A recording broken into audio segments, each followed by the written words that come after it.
Hi, friends, and welcome to Costuming in Color. This is a YouTube show dedicated to showcasing amazing costumers of color and the people who support them. I'm Gigi, a cultural history buff, costumer, and dabblist. And I'm Noelle, a costumer who likes to play both sides of the historical and cosplay world. Today, we are interviewing Adrienne of Wax Sealed Costumes. Welcome to the show, Adrienne. But first, some house rules. The first rule of Costuming in Color is that you tell everyone about Costuming in Color. This way, even if you don't have people of color in your local groups, you can get to know some in our global community. The second rule is that kindness matters. Aside from that, there are no rules. So let's get into it. So, Adrienne, where are you from originally, and do you still live there? I'm originally from Southern California, but I mostly grew up in the San Francisco Bay Area where I currently live. I've also lived in Singapore and Hong Kong. Ooh, can I ask you where you're from in Southern California? Because me too. Yes, I am from the Torrance Palos Verdes area. Torrance, yeah. I lived everywhere from Encino, which is right next to where Costume College is. I was born in San Diego, but I went to high school in the OC in Mission Viejo. Oh, yeah, okay. Yeah. I had family who used to live there. Oh, yeah. It's a very pleasant place to live. What is your favorite thing about where you live? Definitely the temperate chaparral biome weather. I love Northern California weather, and also the diverse community and food in the area. And also, since we're talking about costuming, good access to a costuming community, whether it's stores, events, friends, etc. Tell us a little bit about your Instagram handle. What is it and why did you choose it? My Instagram handle is Wax Sealed Costumes. I really love wax seals. I'm wearing some on a necklace today. And back in the day, yonder, I had a very short-lived fashion blog and I named it Wax Sealed because I really liked wax seals. And I felt like it captured my general historical aesthetics inspired vibes. And so when I created a costuming account, I just thought, why not stick with Wax Sealed and add costumes to the end? What is the costuming scene like where you live? It's pretty great. There's a big variety of costuming options, from whether you're interested in historical, cosplay, steampunk, anime, history bounding, etc. Cosplay, historical, or both? Just one word. Both. Since you do historical, what time period or place is your favorite? I'm going to cheat and say multiple, but I currently really like the 1740s, the 1840s, and the 1920s. Since you do cosplay, what type of characters do you gravitate toward? Usually I gravitate towards a character or a costume because I love the costume itself, the technicality of it, and I think it would be a fun challenge for my skills to build that costume. And for characters, it's usually because they are strong or interesting female characters. How did you start in costuming? This is going to be a really long answer. Growing up, I would cut up, old t-shirts that I would have for myself or for my parents, or get some fat quarters from Joann's, and then I would staple or hand sew them into clothes for my toys, like dolls and Beanie Babies and stuff. And then in high school, I fell in love with the costumes in period dramas like Jane Eyre, Jane Austen adaptations, and the first Elizabeth movie. And then when the first Pirates of the Caribbean came out, I really, really loved Elizabeth Swann's gold dress. One of my aunts is a very talented seamstress, sewist, knitter, crocheter, all-around crafter, baker, sugar flour maker. She's incredibly talented. And so I asked her to help me make that dress. And we went to Joann's. I bought the Simplicity pattern that was out then and got some kind of heavy, probably not the best choice, home decor curtain fabric to make the dress since it matched the pattern that she had. And I did all the tracing and cutting, and she did the machine sewing part since I didn't know how to use a sewing machine.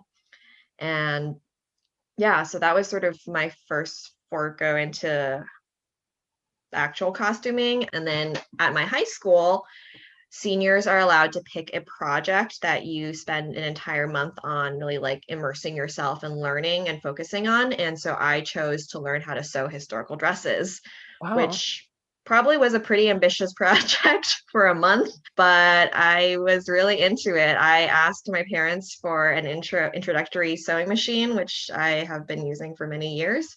And I took a few sewing machine lessons, so I knew how to, wind the bobbin, thread the machine, do your basic stitching. I bought some patterns bought some fabric, and I sort of just went for it. And yeah, that's I made a Regency and a mid-Victorian dress, which I actually still both wear, even though they're not perfectly fitting because I didn't know about mock-ups or undergarments at the time.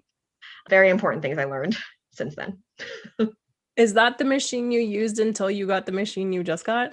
Yes, it has served me very well for many years. How are you liking the new machine? I am very much liking the new machine. It sews much faster than my old machine. Adrienne and I are both Janome makers. Yes, I love my Janome Skyline. Yeah. Oh, yeah. So she got the one that has like the cool embroidery features, which is neat. So I'm watching her embroider on Instagram at night. It's fun. As far as the costuming community, what keeps you in it? The fact that it's a community, it's the people and the friends that I've made in the community. There's only so much I can romp around my house in costumes with. It's definitely more fun when I get to do it with my friends. Yeah. What would you like to see improve in the costuming community?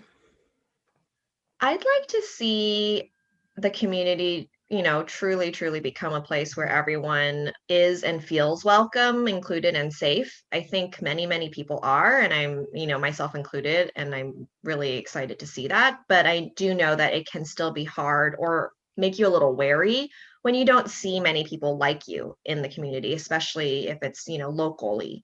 So I'd love to see that, improve. And also just knowing as a community that we can all continuously learn and grow in our mindsets, seek out resources and knowledge to widen my own lenses beyond my own communities and be more understanding so I can be a better support to the community as well. And I also appreciate there's a lot of people out there who are putting a lot of, emotional and time effort into sharing their knowledge to make the community a better place. What is your favorite completed project? Completed is an interesting word because I very rarely consider my projects complete.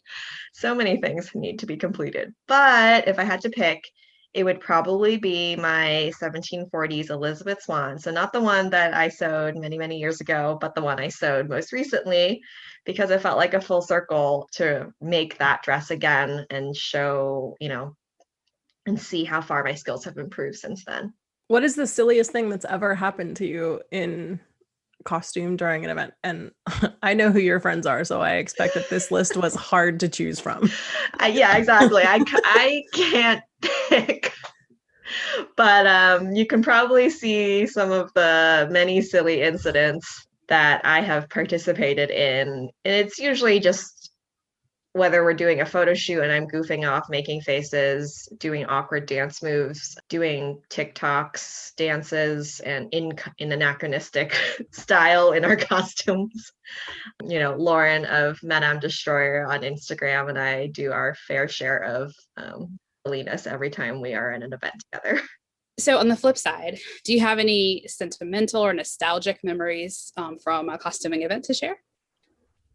Not really a costuming event. Well, I guess it's kind of an event. This was before I started sewing, but I still consider it kind of costuming, dressing up, because you don't have to sew to costume.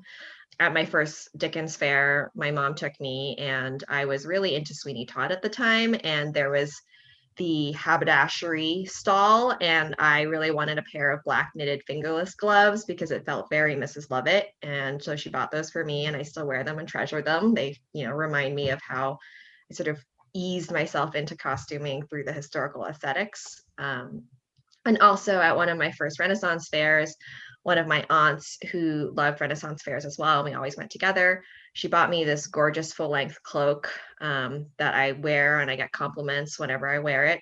And I'm only a little sad that the fair we got it at, the Golden Gate Renaissance Fair, which is at the Golden Gate Park in San Francisco, no longer is around. And it's kind of too warm to wear that cloak to any other Renaissance fair. I feel silly asking you this. What costuming groups or orgs are you in? I am a member of the Greater Bay Area Costumers Guild, shortened as GBACG, that Noelle is also part of. I'm also part of a military/historical European martial arts Renaissance Fair guild, though I've only been able to perform one fair with them before the pandemic sort of, put fairs on a hiatus. And I'm looking forward to that picking up again. I also like to attend the dances hosted by Peers, which is Period Events and Entertainment Recreation Society. and also the Bay Area English Regency Society, BEARS. I had no idea what those stood for until just now. I've been to both of these events and I'm like, I definitely looked it up just to make sure I got it right. Yeah, and we will include links to those to their websites so you guys can check them out if you're interested in maybe going to some of their events. What cons or events do you recommend? For cons, I think the Bay Area is pretty lucky that we have quite a few cons. I've been to Silicon, which is formerly called Silicon Valley Comic Con. I believe they changed their name. SF Comic Con, which was in San Francisco, and the last time they moved to Oakland. I've been to Fanime, which is great if you love all things anime, and Clockwork Alchemy if you like steampunk.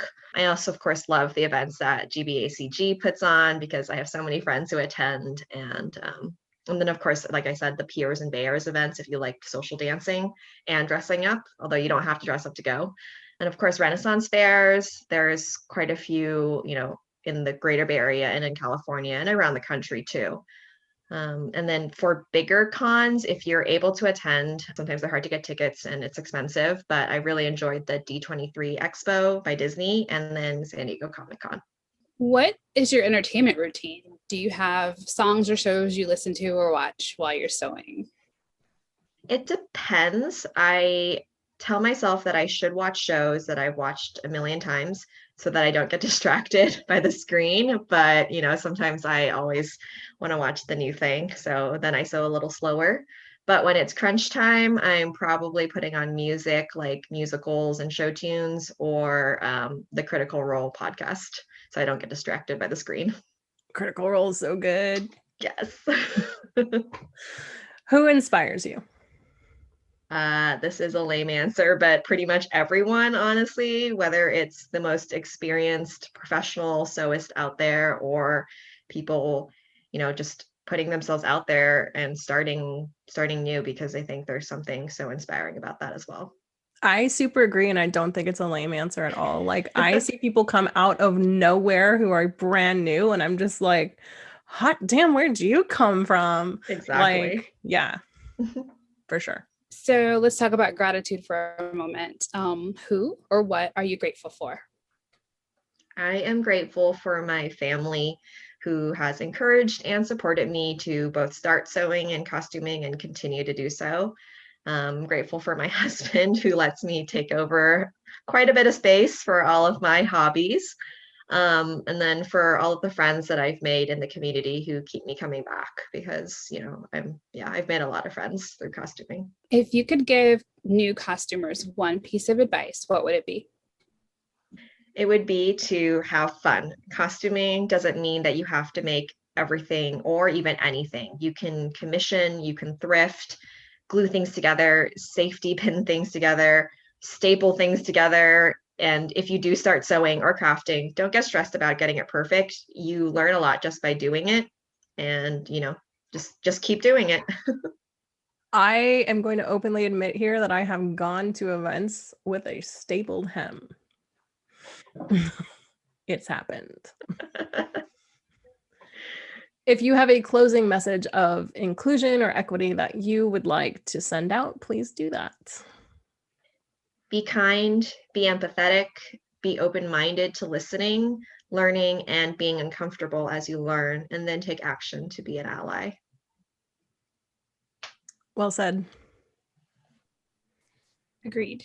All right. Well, thank you so much for joining us today. It was lovely to get to know you a little better as like a human being instead of just photos on an Instagram that I'm ogling over. Thank you also to our viewers for joining us today. We will leave a list of Adrienne's information below for you to go follow her on all of her platforms.